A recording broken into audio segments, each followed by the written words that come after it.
एक बार की बात है। एक शहर में एक परिवार रहता था जिसमें एक लड़का और उसके माँ बाप थे। वह बहुत अमीर तो नहीं थे, लेकिन उनमें प्यार बहुत था।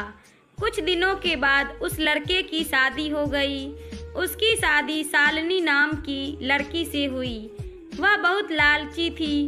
वह अपने पति को किट्टी पार्टी में जाने के लिए बार बार नए कपड़े और गहने लाने को बोलती थी। उसके पति ने उसको समझाया कि अपनी बराबरी वालों से ही दोस्ती करना चाहिए।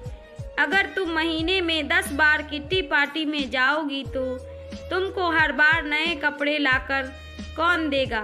लेकिन वह अपने पति से ही झगड़ा करना शुरू कर देती थी और बोलती थी कि अगर मैं नए कपड़े गहने पहनकर नहीं जाऊंगी तो मेरी सहेलियां मेरा मजाक उड़ाएंगी। तुम ज़्यादा कमाने की तो सोचते नहीं, बल्कि मुझे ही रोकते रहते हो। इसके बाद वह अपनी सास के पास गई और बोली, माँ जी, आप मुझे अपने सारे गहने दे दीजिए, मुझे किट्टी पार्टी में पहनकर जाना है। उसकी सास हैरान होकर बोली, हमारे समय में बहू अपनी सास को गहने रखने के लिए देती थी, लेकिन तू मुझसे ही गहने मांग रही है। उसकी इन हरकतों से सारा परिवार दुखी था। एक दिन शालिनी की सहेली शिल्पी घर आई। उसने शालिनी की सास से शालिनी के बारे में पूछा। उसने बताया कि शालिनी पार्टी में गई है। शिल्पी ने शालिनी की सास से पूछा, आप इतनी दुखी क्यों हैं? तब उसने सारी बात बताई कि शालिनी किस तरह बार बार नए गहने और कपड़े की डिमांड करती है और सारे पैसे इन पर ही खर्च कर देती है। वह शिल्पी से पूछती है कि ज़्यादा ज़रूरी क्या है, रोटी या ये दिखावा। शिल्पी ने कहा कि ज़रूरी तो रोटी ही है, लेकिन शालिनी को यह बात समझानी होगी। शालिनी की सास ने पूछा, वह कैसे? इसके बाद शिल्पी ने कहा, देखते जाइए। शिल्पी ने अपने जितने भी गहने और नए कपड़े थे सब लाकर शालिनी के घर रख दिए और उनका सारा राशन और फर्नीचर लेकर अपने घर चली गई।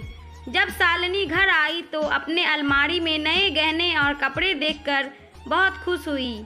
इसके बाद वह अपनी सास से बोली, यह किसके हैं? तो उसकी सास बोली, यह सब तेरे हैं, तुझको अब जितना बदल कर पहनना है पहन ले। शालिनी उसमें से नए कपड़े और गहने पहनकर घर में घूमने लगी। कुछ देर के बाद जब वह रसोई में गई तो उसने देखा कि घर का सारा राशन गायब था। राशन के डिब्बों में गहने थे। वह अपनी सास से बोली, यह क्या है? घर का सारा राशन और फर्नीचर कहाँ गया? उसकी सास बोली, वह सब बेचकर ही तेरे लिए नए गहने और कपड़े लेकर आए हैं, अब तू इनको ही बदल बदल कर पहन।